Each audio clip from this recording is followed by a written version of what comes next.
What's going on, everybody? It's Childish back at it again, coming at you with another Summoner's War video. In today's video, you and I get to sit down and basically address a confession that I have for you, okay? Out of all the birthday wishes that I received from my friends, my family, my loved ones, I think you and I can agree that Comptuous's belated birthday present to all of us is actually the best one. Oh my goodness gracious, ladies and gentlemen, boys and girls, have you guys seen this yet? I literally saw this at like midnight last night, and I'm just like blown away at the amount of adjustments that they have made that are basically based off what the community has seen, right? You know how they always say, you know, we've been paying so close attention to user opinions. I think this one literally topped them all, right? Right, really sorry. We've been paying the close attention to user opinions. This one has definitely topped them all. So I'm gonna try my very best to go through this as fast as possible. Generally, what I like to do in these videos, as you guys know, is pick a couple that I think are going to be the ones to watch. But that's the problem. Literally, every single unit is going to be the one to watch. So I'm just going to give my opinion on it and then just kind of move through it here, okay? So, Light Panda Warrior, recent change, 10 length on its skill, right? Attack bar reduction from 20 to 50%. I think this one was very warranted given the fact that they made all the changes on Ragdoll side. And this is kind of a nice little balance to get everything out. Okay, without question, the next one, the Water Mage, Nana, the strongest unit in the game since the arrival of this unit here. The revive reduction, definitely warranted. The funny thing of it is, I don't think this is going to change the amount that it's going to be used. I think it's still going to be absolutely strong. But I do like the change. I think it was warranted. That literally came from the community, straight up right there. So, Light Oracle Lima. Grants the immunity on all eyes from 1 turn to 2 turns. Without question, this is warranted because we got too many units out there that can do basically what she can do as far as the beneficial effects, support on that end, and it's a little bit better. So I like the change on that. I like the change on that here. So Chimera's trample gets some improvements here. Damage increases the enemy's HP. Status decreases, which is good. This would be great to combine with some of those artifacts that essentially do that same thing. So I can see some people utilizing that, taking advantage of those artifacts and doing even more damage. So Water Chimera, we got the freeze for 1 turn is guaranteed to freeze on the target for 1 turn, resistance to North. So this is really good. Obviously, they have to have no, immunity on there, but if they don't have immunity, you can lock them down, which is going to be fun. A Fire Chimera, which quite honestly, I think this has to be the biggest, the one that I like out of them all. Out of all the chimeras that I like, I think this is the one that's big. This is the one. I think this got recommended from a couple of different SWC podcasts. Stoic and Wants to Love podcast. Like I said, some of the competitors, connecting and sharing their information on video. Like this to me is like straight up from you guys. Provoking for 1 turn goes from provoking to 2 turns. And funny enough, if some of you guys are like doubting the fact that how strong this is going to be absolutely crazy. Sure, Rakan doesn't proc when you want it to proc, but I tell you right now, Fire Chimera is back in the Guild War and Siege meta right here. Okay, it's definitely coming back, right? Like calling for the 2 people out there, really nice, right? Decreasing the attack bar reduction is going to be good. The Fire on emoji, this one here, I am definitely a big fan of that. The absorption is always a really nice ability, but I feel like a lot of the units out there, regardless if it's like multi-hit or not, they seem like there's just not a whole lot of it unless it's like really absorbing 50% or more. So the fact that we get a little bit more out of this is good. I'm excited to see where it comes here. The Water and the Light on emoji, very nice skill. Second skill, past life spell. Base level was a revive, which most people I feel like most people didn't even use unless somebody was dead and they wanted to use it for the quick ability. Now has the ability to go ahead and reduce the cooldown time, which is great, right? And I apologize, I know you guys can't read this here. Normally I have my green screen up. Okay, I'm gonna make myself super small because no one's looking at me anyways, right? For those that don't know, it's like 5:30. I literally set my alarm 5:30, used the restroom, sat down recording. Okay, that's how much of a person that's how sick this is. Like, I mean, we might be late to work today. I don't know what to tell you. Hey, boo boo. Okay, let's see here. So where are we at? Dark and emoji, curse of death. Funny enough, this curse of death thing cannot be revived during battle. I was surprised that wasn't in there like from the get go. It's pretty good. Stripping ability on the karma effect, definitely nice. That would bring a little bit more value. We can use a couple more strippers in the game, especially with the recent change of all the meta and how much more units with beneficial effect buffers are pretty pretty good. in it right now here. Let's see, Water Phoenix. Freeze if you get a critical hit is great, you know. And the funny thing about it is I don't think this changes all too much. Maybe we, you know, it's good for people out there that, you know, might build the Water Phoenix early on that doesn't have a fair but like crazy amount of crit, but now, you know, it's obviously makes it easier, right? That you can do that for those two skills there. Ice Volcano and the Frozen Orb. Now Light Phoenix, I think this is kind of cool, right? Light Phoenix stuns 1 turn if you get a critical hit, stuns for 1 turn without any condition. Very, very cool. We might see that a little bit more, some more combos there. Fire Phoenix, another unit out there. This is probably in my top 5 units that got changed. Top 3, top 5 units. Fire Phoenix is definitely back in the meta. Now it heals itself. Now it strips on skill 2. This is going to be absolutely toxic. But the good thing about it is that, you know, a lot of you, this is not like an LD need. You know, a lot of you guys that have been playing the game for a while and some of it for a while, you know, a lot of you guys have used it. And now I'm going to keep it real with you. I don't even know if my Perna has runes. Actually, on the Guild Wars side, it does, but I'm going to keep it real with you. It has runes, but I think it's just like for defense, like a backup defense for Siege. I know personally, you guys have seen all my videos that I haven't used Perna in a fat minute. So it's definitely going to be coming back in the mix. I'm definitely excited to see what it's going to do. Very, very nice change. Definitely down to look forward to it. Okay. So next change that we got going on over here. Yeah. So if I didn't say, yeah. Okay. So beneficial effect. Yeah. Okay. Wind Phoenix, Teshar, you got the strip. Dark Phoenix got the strip. Okay. Okay. So Light Phoenix, now the defense break for 1 turn goes to 2, which is nice. Okay, it's gonna be back in there for sure. I mean, if you have it, you're probably already using it, but now it's gonna be even more viable, right?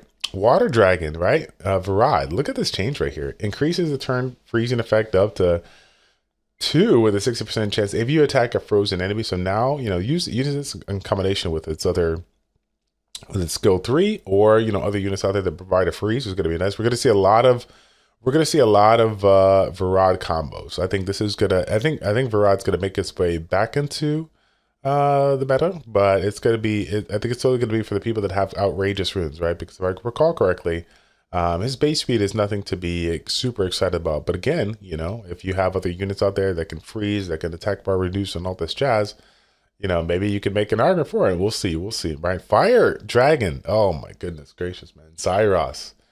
What a crazy change, ladies and gentlemen. Continuous damage for 3 turns goes up to 35% chance and now increases the enemy's cooldown time by 1 with a 10% chance. Yes, I know 10% is pretty much 0, but give them credit for trying to bring Zyros back in the mix. Okay, gosh darn it, man. What a change, right? Chimera, really, really nice change here as well. Speed break, right, which is going to be fun. Now, again, a lot of you guys are like, oh my God, is that going to really change anything? For those of you guys that have been messing around with the Wind Dragon, especially for like RTA, like Chimera Tableau comps, I think attack speed is outrageously strong here. Because again, you're creating like this wombo combo little setup here and just, you know, lapping the person. So speed break is good. I love that change. I love that change, right? The Light Dragon, a little bit stronger heal, right? Now it's proportion. Okay, it was proportional to the allies' HP, proportional to the caster's max HP, so that's going to be good. I think that's going to be basically make it a better heal. The Dark Dragon, the Dragon, yeah, my baby. Gets a little bit more of a stun chance here, and improvement on the damage here if we stun somebody with an ability effect. So that's going to be pretty nice. Obviously, I'm not using it hardcore for RTA, given the fact that I should maybe, you know, with all these nanas, but every single time I bring in the Gargan, he's ruined, by the way. Every single time I bring in Gargan in a situation that has a lot of like Nana, you know, Vanessa, whatever like that, like he never gets used. He always gets banned. It's just like a force ban, right?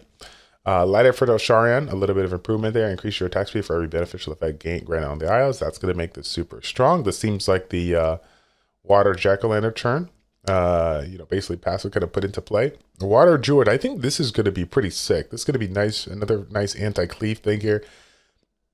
Now, if you happen to get locked down and stunned, you're going to be able to come out of it with a cleanse and basically, you know, and if the allies have fought, and, you know, be able to do what you need to do, right? If you need a turn cycle, if you need to switch to bear form to give everybody a heal, and hopefully land that provoke, that's going to be really, really nice. Now, what I'm scared about here is the dude that I don't have, right? Belinus, the passive, counterattacks 100% on you if the provoke target attacks you. And this is great because this kind of makes more of an argument to throw Despair back on it versus a Violent. A Violent was definitely a really strong, you know, rune set that everybody used. And yeah, I think people even made an argument to go Broken too, said sometimes if you just had some crazy stats to do, you know, insane damage here, you know. But I mean, without question now, Despair is going to be the optimal set to go. So I highly encourage you guys, if you have the Druid there and you got some good Despair runes on somebody else, you better get to it, jump on it, be about it. You better switch those runes up here. Okay, this is going to be sick. This is going to be actually sick here. Water Polar Queen, Alicia, right? Gains another turn instantly if an enemy gets frozen. So I think this is great in the sense that like now you don't have to basically kill somebody.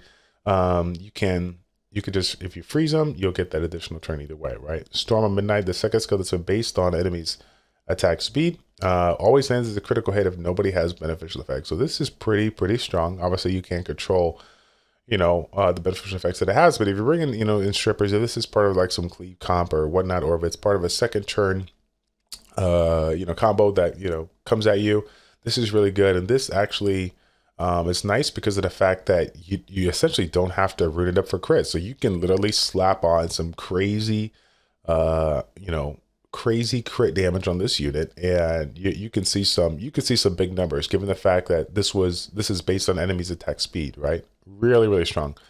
Samurai, Sword of the Supreme Skywolf here, grants immunity for 1 turn when it's activated.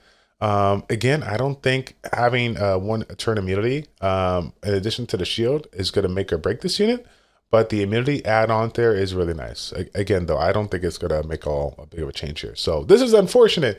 This is unfortunate. Like, this is good or this is bad. Okay, I for those that don't know, like the first thing that I got from my community was like, bro, your number 1 unit, right? Your Orion, the unit that you called your mascot for literally like 6 out of the 7 years in this game, literally just came back into the meta, right? Harmless Prank now removes 2 beneficial effects instead of 1. So for all of you shield will users out there that were countering the Orion, like Orion is officially back, but unfortunately he's not going to turn up as much as he has in the past because they made his first go run go from a 30% chance to a 20% chance, which is warranted if I may say so. Okay, because again, this is going to be back into the meta real good.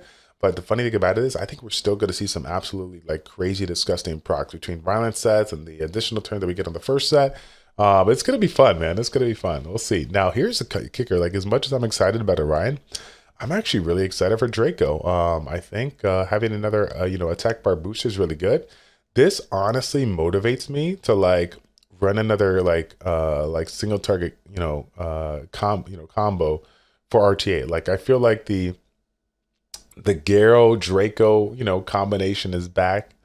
It'll be fun, right? So if you guys don't see here, the change that's going to be, right, it's going to improve the attack bar, but now instead of having a choice of like, you know, one of the effects here, attack, defense, or speed, speed's always going to be on there.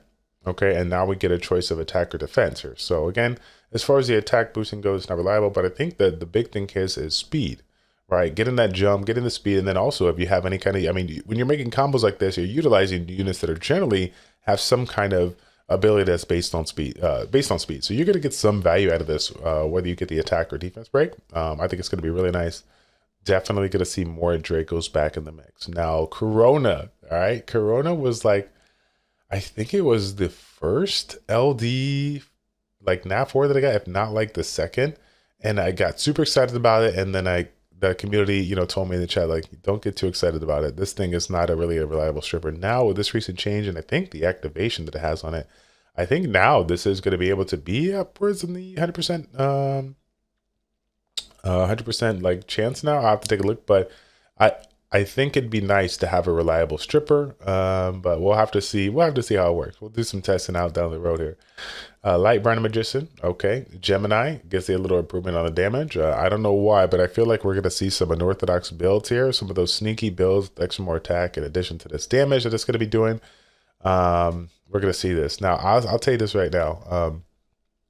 Dark Undyne, really huge change here, and I'm happy because for those that have been playing the game for quite some time, they got this on the HOH. If this is used on a living ally, decreases the current HP by 50% and grants a turn instantly. Okay, we're gonna have a lot of interesting combos, especially for RTA. This is gonna be cool, really, really, really cool, right? So really excited to see what kind of things you guys come up with. I can't wait. I actually can't wait here. So a couple of changes here on the awakening effects. Now they're taking away the accuracy on the water on emoji because apparently that was just too good, but absorbs the enemy attack bar by 30% with a 30% chance when you attack on your turn, which is good, but I don't know why. I mean, I guess I would say this. Like I feel like it's way easier to, get the subsets you need. So having like a change that actually provides some kind of unique value, I think that's pretty good. I think that's pretty good here. Fire an emoji, stuns the enemy for when you attack it. That's actually pretty strong, right? Because the AoE that it comes in is now a stunning ability as well. This is actually sick. The fire on emoji there. That's actually pretty crazy, right? Now the win one here decreases the enemy defense 30% speed. Wow.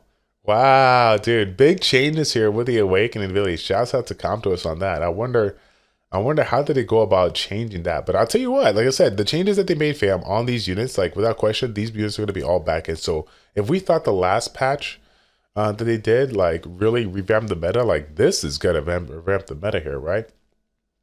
Another change here, skill modified, harmful effect rate 10% on the max here is now damage, so a little bit more damage for you guys. And then we got some leader skill changes on the Brownie Magician as well as the main 3 Heart Magicians here. Nice little leader skill added for those, but the leader skill change on the win one. Accuracy is now going to attack bar, which is cool because again, if you're creating some kind of a cleave comp, having the extra attack bar is going to be really, really nice to, potentially take your opponent down, knock them out here. So some skill error resolves on this one, which again, 2% of you probably care about here. I think the biggest thing to mention is that these people, okay, you guys as people, my guys as people, Comptos people, they have truly listened to user opinions. Have they fixed everything? No, they have not. But over the last update and this update, they are definitely moving in the right direction. And I could be more excited to be around to see these changes, considering some of the changes they made in previous years. So let me know your honest opinion down below in the comment section. And can you guys do me a favor? Okay, this is ain't for me. I say it's for me, but it's for Comptos. Can you guys do me a favor? If you're one of those people that are listening to this video, okay, you're listening to this video on the way to work or whatnot, stop what you're doing and let's show Comptos that we truly appreciate the changes that they see, the things that they do as they play closer to you. But do me a favor, show your support, like the video so that they know you guys truly appreciate this change. Okay, that's going to be a fam. As much as I want to keep on going, it is now almost 6 o'clock and I gotta be at work, so I gotta call out the video right there. Okay, it's your boy Childish and ChildishPlays. Check it out. Take care, and we will see you all in the next one. We're out.